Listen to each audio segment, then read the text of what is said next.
And this Big Show, because the thing with Big Show is it's like, all right, they want him in the back to help guys out. I love that idea. I think that's fantastic. You want to put him in the ring? Right. I mean, what the fuck? Because there's going to be like Big Show Shaq. Did we talk about? He didn't come on before last show, right? Nope, he did not. That was this week. So this would be the first time we're talking about it. Absolutely. This shocked everybody. We have talked about because just ahead. Now there is a way for Shaq, Cody on Dynamite to make sense instead of the pay-per-view. Yes. Now it totally makes sense. Something's gonna happen on Dynamite, and then we're gonna get Shaq and Big Show, which is gonna be an absolute fucking disaster. It's just gonna be ugly. Because that right there, that's about as Vince McMahon as you're going to get. I mean, listen, I don't have a problem with it. So, again, I've already reserved myself to the fact of famous people being in there for a reason. And to be honest, I think Big Show sucks anyway.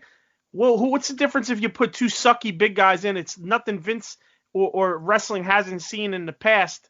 You know what I mean? Right. Well, that's the point. Exactly. It's nothing two giant shitty wrestlers who can't wrestle. Right.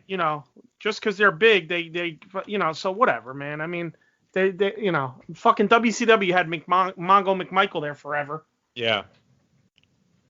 Again, Mark Henry's the one that kind of turned my mindset on that, so. Yeah.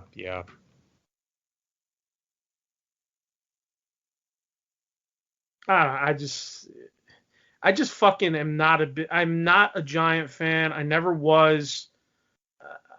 I don't know. Maybe it's how they fucking brought him into WCW. The Giant's son, right. By that time, the Giant kids that were people that were fans of Andre the Giant as a kid, or even knew of Andre the Giant as a kid, were already old enough to know, wrestling's it's bullshit. I still like it. It's not bullshit. It's fake. I still like it. But now you're just fucking, I could see if you're trying to grab kids and it made sense that kids knew who Andre the Giant was.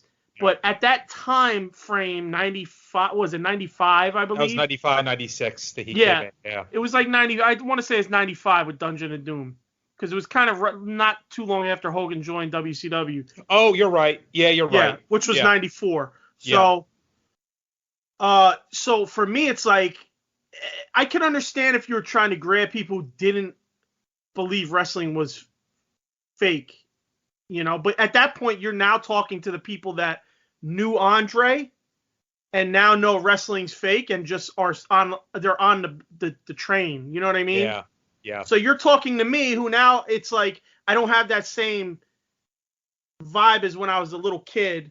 And now you're trying to tell me that's Andre's son. Well, I know it's for a fact not Andre's son. I think that really jaded me to him, and I just never gave a fuck. And again, it's another thing where I don't give a fuck. A big guy who can't move, who can't do shit, you know what I'm saying?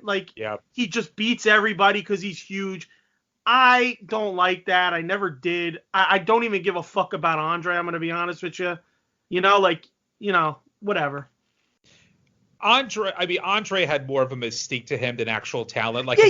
Because he's fucking Andre in a time when there's no such thing as Andre. You know what I mean? Exactly. That's what his appeal is. I mean, I will say, and this is funny. This is similar to the whole Hogan argument. If you did watch Andre wrestle in Japan or watch him wrestle in the early days, he was able to do things that men that size could not do. He was able to do drop kicks and actual really aerial moves that was very unusual. Obviously, his later WWF time, he could barely fucking move. He couldn't move in '87. I mean, right, that's what I'm saying.